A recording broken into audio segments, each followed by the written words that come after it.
Salut les amis, c'est William, bienvenue au sein de cette nouvelle vidéo dans laquelle j'aimerais vous expliquer quelle est majoritairement la différence entre convaincre et persuader.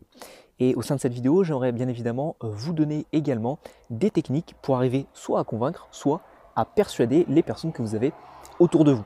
On me pose souvent la question de savoir quelle est vraiment la différence concrète entre convaincre et persuader, donc je vais vous livrer tout ça dans cette vidéo. La première chose que vous devez savoir, je vais commencer par un petit peu les points communs qu'il y a entre ces deux façons de procéder pour influencer les personnes que vous avez autour de vous. Dans les deux cas, vous allez devoir être assez sûr de vous et être assez confiant pour pouvoir justement appliquer ces méthodes-là et pour pouvoir rallier les autres à votre cause. La deuxième chose qui est complémentaire avec ces deux techniques-là, c'est bien évidemment que vous allez utiliser la communication pour arriver à vos fins. Et enfin, la troisième chose qui est complémentaire et qui est équivalente dans les deux cas, c'est que tout simplement, vous allez influencer les autres, vous allez vouloir les rallier à votre idéologie, à votre façon de penser, à vos actions que vous allez mettre en place peut-être, etc. pour les influencer.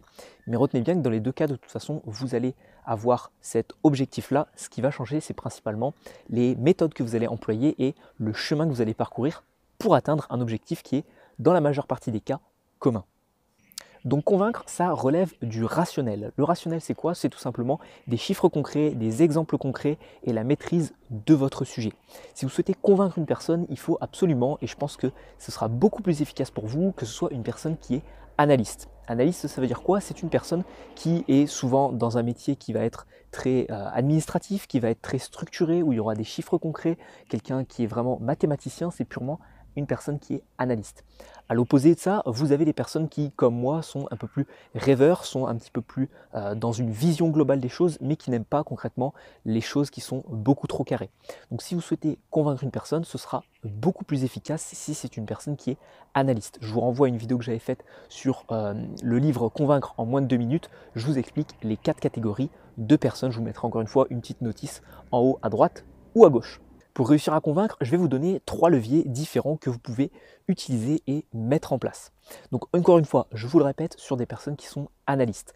Le premier levier que vous allez pouvoir utiliser, c'est bien évidemment des faits concrets qui se sont passés par le passé et que vous allez pouvoir remettre au goût du jour et dire voilà, ça s'est passé dans le passé, ça peut se reproduire, donc fais-moi confiance et ensuite vous allez convaincre la personne. Donc utilisez vraiment quelque chose de concret, de factuel qui s'est passé par le passé et remettez-le au goût du jour. Le deuxième levier que vous allez pouvoir employer pour convaincre une personne, c'est arriver tout simplement avec des chiffres concrets, des statistiques, des choses qui sont vraiment prouvées et factuelles. Donc à ce niveau-là, vous allez pouvoir utiliser des choses qui se sont passées par le passé, ajouter à ça des études concrètes avec des chiffres concrets et pouvoir amener tout ça pour essayer de convaincre la personne. Et enfin, la troisième chose que le troisième levier que j'ai à vous donner dans cette vidéo pour convaincre une personne, c'est bien évidemment de maîtriser sur le bout des doigts votre sujet et de ne pas laisser place à l'imagination de votre interlocuteur. Si votre interlocuteur est quelqu'un d'analyste, il n'aimera pas imaginer les choses, il ne se projettera pas facilement, donc vous allez devoir tout lui déballer de A à Z, maîtriser votre sujet de A à Z et ne pas laisser place à l'improvisation. Et on va voir que c'est la grande différence avec tout ce qui va être de l'ordre de la persuasion, parce que là, on fait rentrer en cause, les émotions et justement, on peut amener la personne à modifier la vision qu'on a des choses. Donc 3 leviers: 1. Amener des chiffres, 2. Des exemples concrets, factuels du passé que vous remettez au goût du jour, et 3. Faire en sorte de maîtriser le sujet de A à Z et de proposer directement un plan à la personne en question. Vous l'aurez donc compris, une personne que l'on va persuader est une personne qui est un petit peu plus rêveur. À mon sens, c'est ce que je suis à peu près, à plus de 50%, j'avais fait un test là-dessus, je suis à plus de 50% rêveur, c'est-à-dire que je vais avoir une certaine vision des choses, je vais me projeter dans les choses, etc. Mais je n'aime pas quelque chose de déjà construit de A à Z et j'aime bien apporter ma contribution de manière créative. Donc les personnes que vous allez pouvoir découvrir dans ce milieu-là, qui sont bien évidemment peut-être des chercheurs, qui sont peut-être des ingénieurs, qui sont peut-être des entrepreneurs, et bien toutes ces personnes-là, vous allez pouvoir les persuader et non les convaincre. Pour maîtriser l'art de la persuasion, le premier levier que vous pouvez utiliser, c'est bien évidemment les émotions. Vous allez tout simplement faire entrer en compte des émotions dans votre argumentation.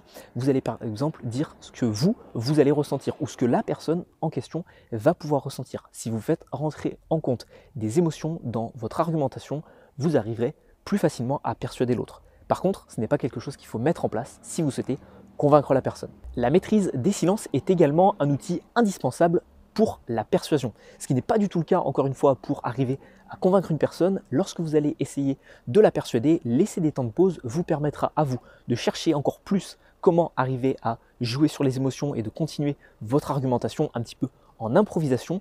Et en plus de tout ça, ça permettra également à la personne en question de plus facilement se projeter. Vous devez également faire en sorte d'avoir un vocabulaire et un champ lexical qui s'adaptent à la personne en question.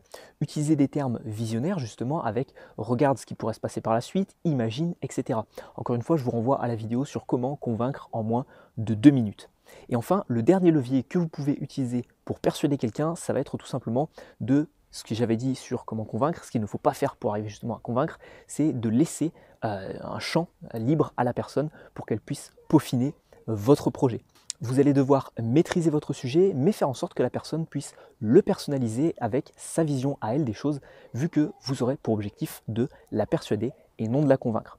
Alors à mon sens, le plus efficace des deux, c'est bien évidemment la persuasion, parce qu'il est beaucoup plus simple d'influencer une personne avec des émotions ou avec la participation et créer un phénomène d'engagement sur le projet en question. Vous allez lui laisser la possibilité de peaufiner le projet, elle va s'y impliquer, et par un phénomène d'engagement, tout simplement, va rentrer plus facilement dans le projet en question.